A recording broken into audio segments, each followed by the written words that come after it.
Bienvenidos a Planeta Muy en Casa. Yo soy Vico de Muy Interesante y hoy tenemos con nosotros a Rocío Benavente. Rocío es la coordinadora de Maldita Ciencia, la sección de ciencia de Maldita, un medio sin ánimo de lucro cuyo objetivo es, como ellos dicen, dotar a los ciudadanos de herramientas para que no te la cuelen. Ellos luchan contra la desinformación y lo hacen a través de técnicas de verificación de hechos y de periodismo de datos. Buenos días, Rocío, ¿qué tal? Hola, Vico, ¿qué tal? Bueno, que en estos días con la pandemia en Maldita supongo que estaréis trabajando más que nunca, ¿no?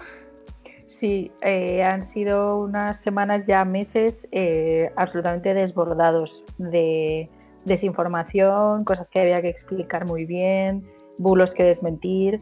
Yo no recuerdo una época más intensa que la que estamos viviendo ahora con la pandemia.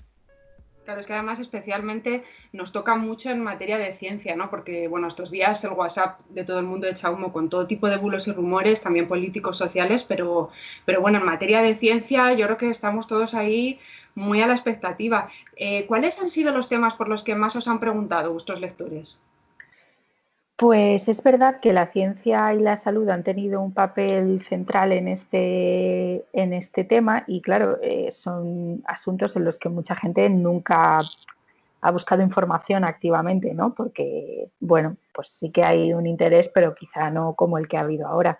Y eso, bueno, pues ha hecho que abramos las puertas a este tipo de bulos mucho más que antes, ¿no? ¿Sobre qué temas nos han preguntado? Pues ha ido un poco cambiando a medida que evolucionaba la pandemia, ¿no? Al principio eran noticias que nos llegaban como de China, de muy lejos, y nos preguntaban qué se sabía de aquello, bueno, que era el coronavirus este. Ha habido que explicar pues, que hay muchos tipos distintos de coronavirus, ¿no? Que siempre que se habla de coronavirus no estamos hablando necesariamente de este, porque está dado pie a mucha confusión. Cuando aparecían cosas antiguas en las que se hablaba de coronavirus, la gente decía, bueno, pues esto es antiquísimo. Y dices, bueno, es que podía ser otro coronavirus diferente. Luego se empezó a haber un mayor interés por la enfermedad como tal, qué síntomas había, si esto que me pasa esto puede ser coronavirus o no, porque claro, la enfermedad se acercaba, ¿no? Iba llegando y no lo teníamos muy claro. Y luego mucho interés, muchas preguntas sobre supuestos remedios, formas de curar o prevenir la enfermedad, y luego muchísima también preguntas sobre formas de desinfectar. La limpieza de nuestras casas se ha convertido en un tema, bueno, Fundamental, muchísimo ¿no? más, sí, muchísimo más detallado. Necesitamos mucho más detalle de lo que hemos necesitado nunca, que nos hemos dedicado, bueno, pues a echar lejía al suelo, supongo, ¿no? Y ya estaba, pues ahora ya muchísimo más detalle necesitamos. Y además que luego ha habido un montón de temas que claro, realmente las recomendaciones han ido variando en función de lo que se iba sabiendo, porque es el problema de algo nuevo, ¿no? Por ejemplo, según me contabas esto, pensaba en lo de las mascarillas, ¿no? Pues al principio no, ahora sí, ¿cuál es? La hago casera, ¿no? Sobre todo esto supongo que también habrá habido mucho revuelo. Muchísimo, porque piensa que la información que teníamos al principio era muy poca y las evidencias han ido avanzando a medida que avanzaba la enfermedad, casi al mismo ritmo, ¿no? Y eso ha significado que muchas recomendaciones pues, han tenido que cambiar o se han tenido que reevaluar o adaptar o lo que fuera. Y claro, esto es un problema para una sociedad que necesita respuestas sólidas porque está asustada y es comprensible, pero que no le puedes dar porque no tienes. Entonces, quizá, de hecho, uno de los grandes problemas que hemos tenido ha sido intentar ser tajantes, ¿no? Intentar ser más determinados, ¿no? Más concretos, sobre todo en las primeras fases, por evitar que la gente se asustara probablemente cuando lo que sabíamos no era suficientemente sólido. Y eso, claro, ha generado muchísimo desinformación, desconfianza y cierto cabreo también. Claro, pero al final esto yo creo que viene un poco del desconocimiento que tenemos en general de cómo funciona la ciencia, ¿no? Porque claro, hay un tema que es que la ciencia lleva unos tiempos y que ahora mismo se está trabajando contra reloj, ¿no? Y entonces yo creo que quizá nos hace falta como más cultura científica para entender que tener una evidencia va a llevar mucho tiempo, ¿no? Que hay que replicar experimentos, que muchas de las publicaciones de hecho que salen ahora están en bases de datos preliminares que ni siquiera han pasado un proceso de revisión riguroso, ¿no? Eso es cómo se traslada eso a la gente? Es complicado, ¿no? Es muy difícil porque tienes que encontrar, digamos, un punto medio entre la información fiable que la gente necesita para tomar decisiones y transmitir esa sensación de incertidumbre en el sentido, digamos, sano, ¿no? De estamos construyendo el conocimiento científico no se obtiene en un momento. Entonces, claro, pero yo, o sea, digamos que puedo ver y comprender y justificar las dos caras de la moneda, ¿no? La gente está asustada, es una enfermedad grave, está viendo morir a la gente, hay cifras que dan mucho miedo y necesitas o quieres, ¿no? Todos en nuestro día a día, pues tener un poco una cierta sensación de seguridad. Pero claro, efectivamente hay que explicar, del trabajo ha sido explicar que la ciencia es que no funciona así. Es que ya nos gustaría a todos saberlo todo sobre un virus nuevo y una enfermedad nueva en 2 semanas, pero es que es imposible. Entonces ha sido un poco navegar ahí en aguas muy, muy revueltas y en tierra muy inestable este tema, porque claro, la incertidumbre tiene las dos caras, ¿no? Por un lado, los bulos y la desinformación arraigan mucho más cuando no podemos dar respuestas, pero por otro lado es mucho más difícil desmentirlas cuando no tenemos esa información. Entonces ha sido muy complicado. Y Rocío, porque bueno, de muchas cosas no hay evidencias, pero de otras sí, ¿no? Entonces, de esos bulos gordos a lo mejor que se han propagado con respecto a los aspectos más científicos del nuevo coronavirus, no sé, ¿cuál dirías tú que ha sido la madre de todos los bulos? Bueno, yo creo que hay dos ramas de bulos especialmente contundentes, ¿no? Una es la de los falsos remedios, gente que promueve todo tipo de prácticas que no tienen ni evidencia ninguna como que pueden curar o prevenir la infección, ¿no? Desde hacer vaos con eucalipto y gárgaras con sal hasta tomar productos desinfectantes que Sí. sí, que desinfectar el suelo es una cosa y bebértelo tú es otra, muy diferente. Y luego, por otro lado, están las teorías de la conspiración de dónde viene el virus. Hay muchísima gente muy convencida de que o bien lo han creado en un laboratorio chino con oscuras intenciones, o bien tiene algún tipo de relación con las redes de 5G de Internet, que de alguna forma no es difícil, o sea, no es fácil saber cómo exactamente creen que esto ha pasado, pero de alguna forma han contribuido a crear el virus o debilitar nuestro sistema inmune o algo así, y son las culpables de la pandemia.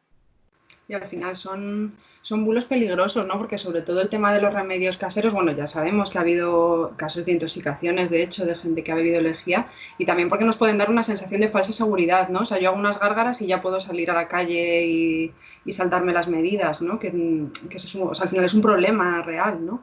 Sí, el promover remedios falsos tiene dos caras, ¿no? Por un lado, que ese propio remedio falso te puede hacer daño, como el caso de la lejía, por ejemplo, y por otro lado, que eso haga que no tomes otras precauciones, como tú dices, pensar que ya estás protegido, por un lado, o no tomar los medicamentos reales, las verdaderas curas, cuando las haya, o las vacunas o cosas así que ahora mismo no hay, y, pero en algún momento habrá y el problema es que haya gente que piense que ese no es el verdadero remedio, que el remedio es otro que no tiene evidencias. Y luego hay un punto también que causan este tipo de bulos, que sobre todo a veces parece que hay cosas muy absurdas, ¿no? Que es como esto no se lo puede creer nadie, esto no merece la pena desmentirlo ni explicarlo porque es una tontería y nadie se lo va a creer.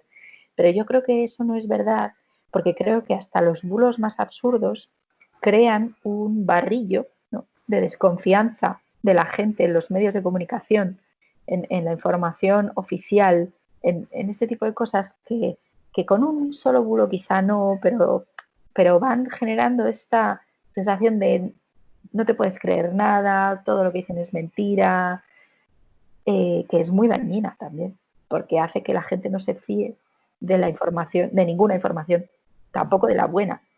Entonces, claro, tienes a mucha gente que no se cree nada ya y claro, esa gente nunca va a estar informada o nunca va a considerar que la información que le llega le sirve para tomar decisiones, porque no cree que no puede confiar en nada ni en nadie.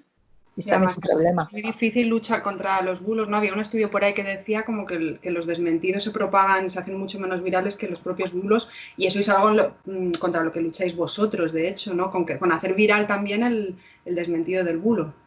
Claro, es que piensa que una trola, un bulo, una cosa que alguien suelta en un momento, si toca las teclas adecuadas es muy fácil que se haga viral, muy, muy fácil. Sin embargo, una explicación que requiere pues, que te pares un momento a pensarlo, es un poco técnica quizá porque tienes que tocar determinados conceptos científicos que son necesarios para explicar algo, pues tiene una dificultad para conseguir ese mismo nivel de viralización. Es que es casi imposible. Nosotros lo que intentamos pues, es conseguir que sean tan virales como se pueda y para eso pues utilizamos el lenguaje lo más sencillo que podamos. Damos las conclusiones como lo más directas posible. Intentamos formatos que sean tan sencillos de viralizar como los propios bulos. Es decir, un artículo académico es una cosa muy interesante para quien tenga el tiempo y las ganas de leerlo. Pero para mucha gente, ni tiempo ni ganas, porque no es un tema que crean que le interesa per se. Si tú se lo das muy sesudo, muy técnico, pues es que es muy probable que nunca llegues a esa gente que realmente necesita esa información para tomar mejores decisiones. Entonces, pues hay que rebajar un poco ese tono un poco denso, académico, un poco más pesado, por muy interesante que sea la información, para, bueno, pues para que llegue a la mayor cantidad de gente posible y se haga viral como el bulo. Uh-huh.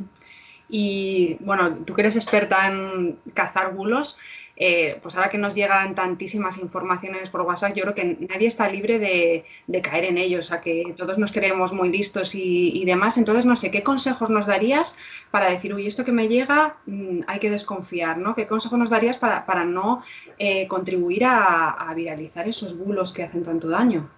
Eso que dices es totalmente verdad. O sea, pensar que tú nunca te creerías una trola es ponerte en la línea para creerte la primera trola que te vaya a llegar.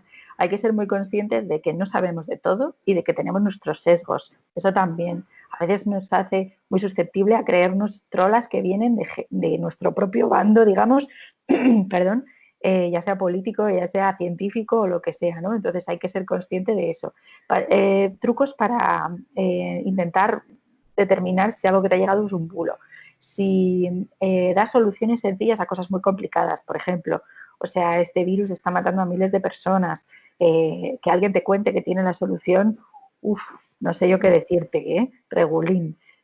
Algo que apela, por ejemplo, a tus emociones, ¿no? Esto es indignante o estamos sufriendo muchísimo, o cosas así, también suele ser una técnica que se utiliza para que tú reenvíes un poco sin pensar. Por ejemplo, las llamadas a la acción, compártelo con todos tus contactos, esto se tiene que saber, reenvíalo, no sé qué. También eso suele ser un truco para que alguien consiga reenviar cualquier cosa sin mucho sentido. Ay, perdón. Y luego, sobre todo, el consejo más importante, que siempre hay que tener en cuenta, que es, si no tienes muy claro que algo que te ha llegado es verdad, no lo compartas. Todos somos responsables, todos tenemos un WhatsApp, todos tenemos el botón de reenviar ahí al lado del dedinchi, ¿no? Súper a mano, el retweet, el compartir en Facebook, que es facilísimo, pero de ti depende darle o no darle. Entonces, no hay nada tan importante como para que no puedas dedicar 2 minutos a hacer una comprobación rápida por internet para intentar confirmar o desmentir lo que te ha llegado. Y una vez que lo hayas confirmado, entonces decides tú lo que haces con ello, pero si no estás seguro, no lo compartas.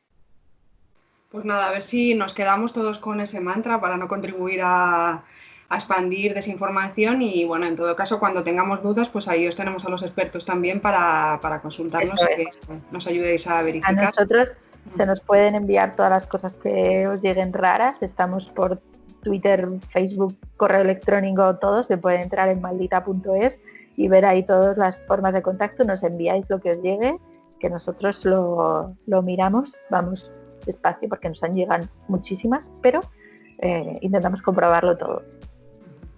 Bueno, Pues nada, entonces no te entretengo más, Rocío, porque sé que el volumen de trabajo que tenéis estos días es alucinante. Muchísimas gracias por estar con nosotros. A vosotros, a ti, Vico. Gracias.